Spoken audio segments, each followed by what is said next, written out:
जय गुरु जी, शुक्राना गुरु जी। ओम नमः शिवाय। शिव जी सदा सहाय। ओम नमः शिवाय। गुरु जी सदा सहाय।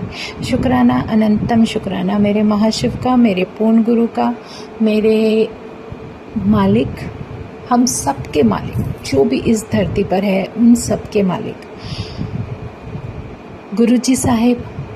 और सबसे बड़ी नेमत मेरे परमात्मा की, उसका विश्वास, उसकी जितनी भी दी हुई दात है, उसका आशीर्वाद, उसका जितना भी हमारे मन से शुक्राना निकलता है, वो सब हम जितना भी उसकी वडियाई और गुणगान करने की कोशिश करें, इच्छाएं कोई मायने नहीं रखती। मन में हमारे पूरी श्रद्धा और विश्वास होना चाहिए, हमारी भावनाएं अच्छी होनी चाहिए। जब हम अपने गुरु को याद करें और गुरु का स्मरण करें, उसका नाम लें, जो कुछ भी है सो एंड सो, जो कुछ भी है वो सब उसकी मर्ज़ी से ही होता है। वो चाहे तो कुछ भी पल में कुछ भी कर सकते हैं। और वो सच में हमारा जीवन, जब हमारे जीवन में अपने दर्शन के साथ हमें ये पहचान करा देते हैं कि वो शक्ति, वो डिवाइन एनर्जी, वो हमारे साथ किस तरीके से है, हमारी जीवन में किस तरीके से एक कहते हैं ना, एक उस तरीके से है जैसे कि एक घर के अंदर आप हो तो आप बाहर चलने वाली हर चीज़ से प्रोटेक्शन लेते हो कि आंधी आए, तूफान आए, बिजली आए, कुछ भी हो, सब कुछ हो, कुछ भी होता रहे बाहर, आप घर के अंदर सेफ हो। ऐसे ही आपका जो ये जन्म है, जो ये लाइफ है, जो कुछ भी है, जब एक पूर्ण गुरु की छत्र छाया में होते हैं, उनके चरणों में जब हम होते हैं, तो हमें हर किसी उससे प्रोटेक्शन भी देते हैं, हमें बचाते भी हैं। और सबसे बड़ा जो हमारी सॉल के ऊपर एहसान होता है गुरु का, कि वो उसे प्योर तो धीरे धीरे करते ही हैं, लेकिन प्योर करने के साथ उसको वो सब कुछ जो उस सॉल के लिए ज़रूरी है उसको सिखाया जाता है। उसको वो सब कुछ किस तरीके से मैनेज करते हुए हमारे जीवन में हमें किस तरीके से चलना है, कैसे आगे बढ़ना है, वो सब सिखाते हुए इस सॉल का ये जो बर्थ है, इस पर इतना बड़ा एहसान गुरु करते हैं कि जिस कर्मों की गठरी को पता नहीं कितने जन्मों से लादे हुए इस चक्रव्यूह में लेकर घूमे जा रहे हैं, लदे जा रहे हैं, लेकिन कहते हैं ना कि इस सब से हमें समझ तो होती नहीं है, पता कुछ चलता नहीं है, लेकिन महाराज किस तरीके से उससे भी पीछा छुड़ाते हैं। तो ये एहसान उस परमात्मा का तो हमारी सॉल पर क्या हम खुद ही समझ नहीं सकते कि कितना बड़ा आशीर्वाद है उस परमात्मा का। लेकिन जब ये सॉल महसूस कर लेती है, जब उसे ये अकल आ जाती है, तो शायद उसे अपने परमात्मा के अलावा कुछ सामने दिखना भी नहीं चाहिए। तो ये बहुत प्यारा ऑरा है हमारे परमात्मा का। लेकिन एक विश्वास है कि अगर हमारे गुरु जी साहिब ने हमें अपने चरणों में लिया है, तो उसका मतलब यही है कि हमें अपना पूर्ण गुरु मिल गया, और इससे बड़ा भाग्य जीवन में कभी कुछ हो ही नहीं सकता। मुझे गुरु जी महाराज ने एक सत्संग याद दिला दिया, मेरे ही जीवन के हैं, और ऐसा एक बार नहीं, कम से कम 4 से 5 बार घटित हुआ है। जब हम घर से निकलते हैं, गुरुजी महाराज इतनी बेचैनी कर देते हैं, नहीं दर्शन करने जाना है, तो बड़े मंदिर बुलाया गुरुजी महाराज ने दर्शन के लिए। और बहुत ही यहाँ पर नहीं हमें पता चलता कि भाई यहाँ से मौसम का हम क्या बता सकते हैं, मौसम का कुछ नहीं बता सकते। लेकिन हम घर से निकलते हैं और गुरु महाराज के दर्शन के लिए मन में रास्ता उन्हीं की मर्ज़ी से है, उन्हीं के अकॉर्डिंग सब कुछ चलता है, क्योंकि उन्हें हमारा कल्याण करना है। तो जिस पल, जिस घड़ी वो हमें घर से लेकर चले हैं, तो सब कुछ उन्हीं की मर्ज़ी से होना है। किस बस में बैठेंगे, किस कैब में बैठेंगे, किस ऑटो में बैठेंगे, सब उनकी मर्ज़ी होती है, हमारी कुछ नहीं। हम सोचते कुछ है और होता कुछ है, ये तो रियलिटी है। क्योंकि हमारी कल्पना भी वहाँ तक नहीं जा सकती जो गुरु महाराज ने हमारे लिए सब कुछ निर्धारित किया है। तो मैं जैसे बड़े मंदिर पहुंचती हूँ, सबसे पहला जो सत्संग है वो यही है कि किस तरीके से उस दिन बड़े मंदिर में पहुंचकर बस बाहर लाइन में ही खड़े थे कि जोड़ा घर में जोड़े जमा करा के जब हम आगे जल प्रसाद के लिए जाते हैं, क्या आंधी तूफान बारिश बिजली इतनी खतरनाक की जैसे कि कोई समय कोई कष्ट, वहाँ पर जितनी भी संगत थी उन सब का शायद वो समय एक ऐसा था जिसको महाराज ने अपने मंदिर में पनाह देकर उसको हर उस जीवन में आने वाले उस कष्ट से बचाया है जिसको हम सोच भी नहीं सकते। ये डिवाइन सत्संग होता है। इसमें हम ये नहीं सोचते कि हम उस वक्त वहाँ खड़े थे तो हमने गुरुजी ने बचाया है, पानी से बचाया, बिजली से, बारिश से, बहुत सब कुछ। वो तो अमृत वर्षा उसी परमात्मा के द्वारा ही की जा रही थी। सब कुछ उन्हीं की प्लानिंग होती है, सब कुछ उन्हीं के लिए होता है। लेकिन इस सत्संग में एक जो गुरु ने भाव दिया, जो समझाया कि जो तुम्हारे ज़रूरी नहीं वही समय तुम्हारे लिए मुश्किल है, नहीं, पता नहीं आने वाला कितना समय, कितना मुश्किल और कितना कुछ वो होने वाला था जो गुरु ने अपने दर पे बिठा के तुम्हारे जीवन को ब्लेस किया। और वहाँ मैं अकेली नहीं, मेरे जैसी कितनी संगत थी जो वहाँ पर उस समय उस मंदिर के अंदर स्थित थी।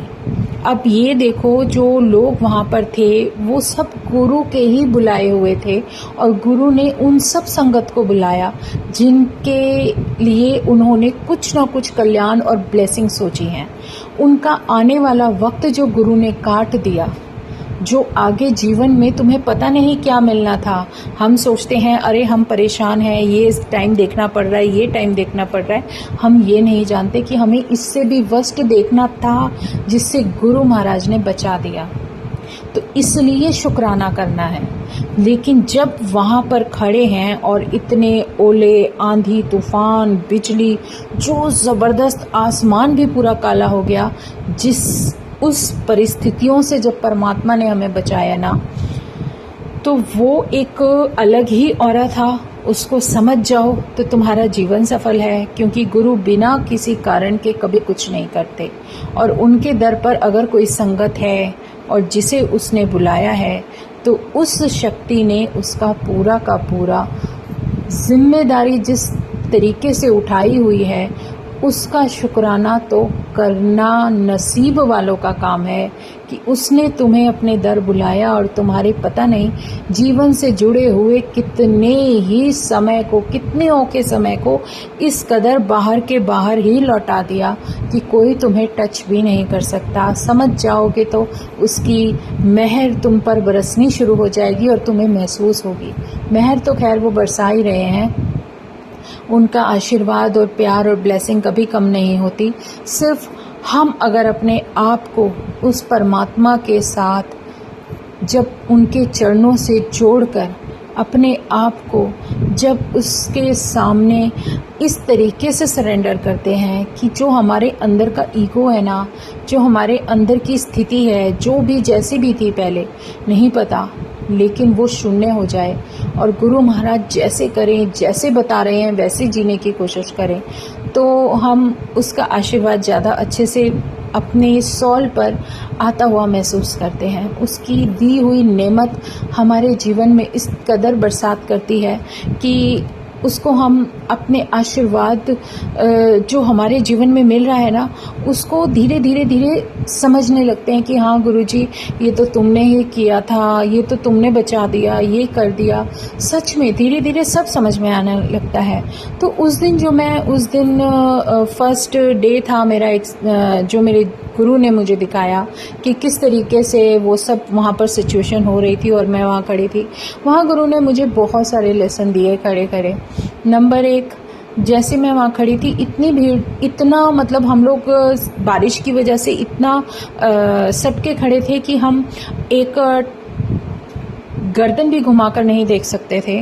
इतना ज़्यादा संगत थी जो फंस के खड़ी थी आपस में, और सिर्फ बारिश की वजह से वो एक छोटा सा एरिया ब्लॉक हो गया था। और जोड़े हम जमा कर चुके थे, वहाँ खड़े थे जल प्रसाद की आस में कि जल प्रसाद मिलेगा। गुरु ने तो अमृत वर्षा ही कर दी, और गुरु ने पता नहीं क्या किया कि उस दिन जल प्रसाद के ऊपर सारे जितना भी जल ग्लासेस के अंदर रखा हुआ था वो सारा कवर करके रख दिया गया, और रुक गया सब कुछ कुछ समय के लिए। और हमारा नसीब अच्छा था जो गुरु महाराज हमें, खैर हम ये भी नहीं बोल सकते, ये गुरु महाराज की ही प्लानिंग थी जो उन्होंने हमें जल्दी बुला लिया था और हम वहाँ खड़े थे आराम से, कोई हमें परेशानी नहीं थी। उस भीड़ में अचानक से मुझे अपने पैरों पर कुछ महसूस होता है। मुझे नहीं समझ आता वो क्या है, लेकिन ऐसा लगता है जैसे कोई छोटा सा बेबी शायद मेरे पैरों के ऊपर आ गया, लेकिन नहीं समझ में आया। तो हल्का सा थोड़ा सा स्पेस मिलते ही जैसे मैंने पीछे देखा तो मेरी लेग्स के ऊपर, मेरे फीट के ऊपर एक ब्लैक कलर का डॉग खड़ा था, और मैं हैरान थी। मैंने कहा यहाँ हम सारे चारों तरफ से मैं ब्लॉकों में बीच में खड़ी हूँ और यहाँ मेरे पैरों के ऊपर डॉग खड़ा है। वो मैंने देखा तो मैं थोड़ा सा डरी और मैं थोड़ा सा पीछे को हुई, कोशिश की तो सब संगत भी डर गई, क्योंकि जब मेरी नज़र नीचे पड़ी तो मेरे मुंह से निकला ये क्या आ गया। तो जैसे मेरी नज़र मेरे साथ वाली संगत ने भी देखा और वो भी थोड़ा पीछे हटने लगे, तो वो डॉग वहाँ से ऐसे ही निकल कर गया, पैरों के ऊपर ही खड़ा था वो, इस तरीके से निकल गया, पता नहीं कहाँ से आया और कैसे पैरों पे था और आगे चला गया। तो शुक्राना गुरुजी, मुझसे शुक्राना निकला, क्योंकि गुरु महाराज ने इतनी अकल तो थोड़ी सी सिखा दी कि मैं शुक्राना बोलना शुरू कर दूं। वो शुक्राना किया, मुझे नहीं पता क्या कष्ट था, गुरु महाराज ने कैसे हटाया। और उसके बाद जब हम लाइन में खड़े हुए थे तो कुछ देर के लिए अमृत वर्षा रुकी, गुरु महाराज की दया हुई, वो वर्षा रुकी। और जब हम आगे बढ़े लाइन में जाने के लिए तो वहाँ पर पानी भरने की वजह से सेवादार अंकल ने बोला कि आप थोड़ा होल्ड करके रुक जाओ, और नहीं तो अगर आप गए भी तो आपको मंदिर में बैठने नहीं दिया जाएगा, आप गीले हो जाओगे, अभी बारिश हो रही है तो आप थोड़ा रुक जाओ। तो फिर भी कुछ संगत को जल्दी थी कि नहीं हम निकल जाते हैं, हम निकल जाएंगे, हम ये, तो जो भी है सेवादार भी अपनी ड्यूटी कर रहे थे। उन्होंने फिर 5 मिनट के बाद एक अनाउंसमेंट की कि जो संगत जाना चाहती है चले जाओ, वो खड़े खड़े आपको दर्शन करा देंगे अगर आपको अपने उस पर जाना है तो। क्योंकि ज़िद ज़्यादा हो रही थी तो सेवादार अंकल भी रोक नहीं पाए थे, तो वो कुछ संगत वहाँ से उसी टाइम अनाउंसमेंट के बाद निकल गई। और उनके निकलने के बाद वो तो चले गए वहाँ से, और फिर पता नहीं मन में क्या आया, फिर सेवादार अंकल ने दोबारा अनाउंस किया कोई और भी जाना चाहता है तो प्लीज़ चले जाओ, ये मत बोलना कि हमने रोका था। तो मन में भाव पता नहीं क्या, मैं कहा गुरुजी जब तक आपकी कॉल नहीं होगी ना मैंने तो यहाँ से हिलना नहीं है, चाहे कोई मुझे छोड़कर चला जाए कोई फ़र्क नहीं पड़ता, जो तुम्हारी मर्ज़ी हो, जैसे चलाना हो चलाते रहना। ऐसा मेरे मन के अंदर चल रहा था। तो वही सब भाव थे, वही सब बातें चल रही थी। तो विदिन जैसे वो संगत निकल जाती है ना, बारिश और 2 मिनट के अंदर वहाँ से सब कुछ क्लियर, मतलब हैरानी की बात है, 2 मिनट के अंदर सेवादार अंकल कहते हैं आंटी जी अब आप सब लोगों का नंबर है, आप चलो संगत जी सारे के सारे लाइन लगा के चल दो। तो वो जो कुछ पल अगर गुरु कहीं रुकवाता है तो वो हमें कुछ सिखाने के लिए और हमारे जीवन में कुछ लेसन देने के लिए, कुछ बताने के लिए वो करते हैं कि कभी अगर गुरु का हुक्म है कि रुक जाओ तो रुक जाओ, ज़बरदस्ती मत करो। किसी बात में तुम्हें नहीं दिखाई दे रहा लेकिन आगे परेशानियां खड़ी हैं, इसलिए जब तुम्हें जहाँ रोका जाता है वहाँ रुक जाओ। और ये हुक्म होता है मेरे गुरु महाराज का। ये बहुत बड़ी सीख है। अगर आप कहीं फंसे हो, आप नहीं निकल पा रहे हो, आप सोच रहे हो मैं किसी तरीके से निकल जाऊं, तो ये उस परमात्मा की मर्जी है। वो चाहते हैं कि तुम रुक जाओ तो रुक जाओ वहीं पर। और ये जीवन का ही बहुत बड़ा लेसन है कि शांत होकर बैठ जाओ और समझो, सीखो कि हमें करना क्या है। सच में जब उसका हुक्म होगा ना, रास्ता अपने आप बन जाएगा। आप समझ भी नहीं सकते कि ये कितना बड़ा लेसन उस दिन गुरु महाराज ने सिखाया कि किस तरीके से अगर मैं रोक भी देता हूँ तो तुम अपने जीवन में रुक जाओ। क्योंकि जैसे कई बार हम क्या होता है, रेगुलर कोई काम करने लगते हैं, जैसे रेगुलर हम कहीं भी जा रहे हैं रेगुलर, और एकदम से स्टॉप हो जाता है और फिर नहीं जा पाते, तो उसमें गुरु महाराज की मर्ज़ी होती है। ये मुझे मेरे जीवन का सबक गुरु महाराज ने दिया कि काफ़ी टाइम से जैसे मैं जाती थी बड़े मंदिर और गुरु ने रोक दिया, तो मेरे मन में आता था, गुरु जी आपने क्यों रोक दिया, आप क्यों नहीं बुला रहे हो? तो कोई कारण होगा कि वो क्यों नहीं बुला रहे। तो मन में नेगेटिव लाने की बजाय पॉजिटिव सोचो, वो उसकी मर्ज़ी है। जब उसे लगेगा कि तुम्हारे लिए ज़रूरी है तो तुम मंदिर के अंदर ही खड़े होंगे। एक सेकंड नहीं लगता, एक पल नहीं लगता, वो हाथ पकड़ के अपने आप खींच कर ले जाते हैं, चाहे किसी भी रूप में आए। तो शुक्राना है मेरे गुरुजी महाराज का, अनंतम शुक्राना। जो भी वो जीवन में सिखाने की कोशिश करते हैं तो उसे सीखना है। बस एक विश्वास अपने अंदर रखो, अगर मैं अपने गुरु के चरणों के अंदर सर झुका कर बैठी हूँ और मेरे साथ मेरा परमात्मा है, मेरा गुरु है, तो आपको कोई कुछ नहीं कर सकता। और सच में गुरु से बड़ी कोई भी चीज़ नहीं है, क्योंकि भगवान से बड़ा कुछ है ही नहीं। मेरा भगवान मेरे साथ, तो उससे बड़ा कुछ भी नहीं। चाहे कोई परिस्थिति हो, कोई स्थिति हो, कोई डर हो, या किसी का कुछ करना हो, कुछ भी, कोई भी स्थिति हो, आप उस पर विश्वास रखो। उससे बड़ा कोई समय भी नहीं, क्योंकि जो भगवान चुटकी बजाकर कर सकते हैं वो भी कर सकते हैं। उन्होंने भी हमारे लिए करना है, लेकिन वो सिर्फ हमारे उस औखे समय को देखते हुए, हमारे जीवन की जो कहते हैं ना एक जर्नी चल रही है, उस जर्नी के हिसाब से ही तो हमारा कल्याण करेंगे। ये तो नहीं कि एकदम से वो जादू कर दें और तुम्हारा सब कुछ बदल जाए। तुम्हें अपने कर्मों का भी तो हिसाब देना है। जादू वो करके बैठ जाए, लेकिन फिर तुम अगला जन्म लोगे और अगले जन्म में फिर तुम्हें वही सब कुछ झेलना पड़ेगा। लेकिन हमें नहीं दिखता, हमारे परमात्मा को दिखता है। इसलिए वो बार बार हमें यही सिखाने की कोशिश करते हैं कि धैर्य रखो, पेशेंस रखो, पेशेंस। क्योंकि जब वो कुछ करते हैं या हमारे जीवन में कहीं लेकर जा रहे हैं और कहीं हम इस तरीके से रुकते हैं, तो उसके पीछे भी मेरे गुरु का बहुत बड़ा आशीर्वाद होता है। जैसे मुझे कोई हेल्थ प्रॉब्लम है, मेरी आदत ऐसी बन गई, मैं गुरु के चरणों में जाके बैठ जाती हूँ, गुरु जी अब आप ठीक करो, जैसे भी है, जो भी मेरा उनके साथ कनेक्शन है, चाहे कुछ भी है, कैसे भी है, अगर मेरा वक्त है कुछ ऐसा, तो वो गुरु कटवा देंगे, चाहे किसी भी बहाने से हो। जैसे एक सत्संग है छोटा सा, किसी काम से मुझे एक सत्संग के अकॉर्डिंग सत्संग सेवा बख्शी थी, तो उसी के सिलसिले में कुछ बात करने मुझे एक डॉक्टर के पास पहुंचना पड़ गया, और वो डॉक्टर भी बेचारी मजबूर होकर फंसी रह गई, जो कि मुझसे चाहकर भी बात नहीं कर पा रही थी और मैं भी उनके पास तक नहीं जा पा रही थी। तो वो जो टाइम वहाँ पर निकलवाया ना गुरु ने, वो एक इतना बड़ा, एक इतना अच्छा और इतना बड़ा एक लेसन था जीवन में। गुरु कहते थे तेरा कर्मा कटेगा डॉक्टर के वहाँ पर जाकर, और मैं उनके वहाँ पर हूँ, लेकिन मेरा मन था कि मैं कभी ये सब मतलब ना करूँ या ना देखूँ। और वहाँ पे ज़्यादातर सारी लेडीज़ जो थी, जो पेशेंट थी, वो किस तरीके से अपना ट्रीटमेंट करा रहे थे। लेकिन मेरा जो टाइम वहाँ पे निकलवाया गुरु ने, तो वो इसलिए निकलवाया कि शायद मेरा वहाँ तक जाना ज़रूरी था। तो ये सब जो कुछ भी होता है ना, उसकी करनी कभी कोई समझ नहीं सकता। उस महाराज की लीला बहुत न्यारी है। वो हमेशा जो कुछ भी करते हैं बहुत ही ज़्यादा प्लानिंग के साथ और हमारे जीवन को देखते हुए हमें जो वो बेहतरीन कर सकते हैं वो कर रहे होते हैं, लेकिन हमें समझ में कभी भी नहीं आता। बहुत समय बाद आता है, अरे हाँ गुरुजी, जब गुरुजी एहसास दिलाते हैं कि ये स्थिति देख, मैंने तेरी पहले ही काट दी थी, तू क्यों परेशान हो रही है, क्यों चिंता में बैठे हो। तो शुक्राना मेरे गुरुजी का, अनंतम शुक्राना, बहुत बहुत बहुत शुक्राना। धीरे धीरे धीरे समझ आती है। बस एक ऐसा पॉजिटिव ऑरा, एक ऐसी पॉजिटिव एनर्जी हो गुरु महाराज के नाम लेते ही कि सब जो भी गुरु का सिर्फ नाम भी ले, सत्संग भी सुने, तो इतनी पॉजिटिविटी आ जाए कि हम जय गुरु जी बोले। शुक्राना मेरे गुरु जी महाराज का, अनंतम शुक्राना, अनंतम शुक्राना गुरु जी महाराज, अनंतम शुक्राना। जय गुरु जी, जय गुरु जी।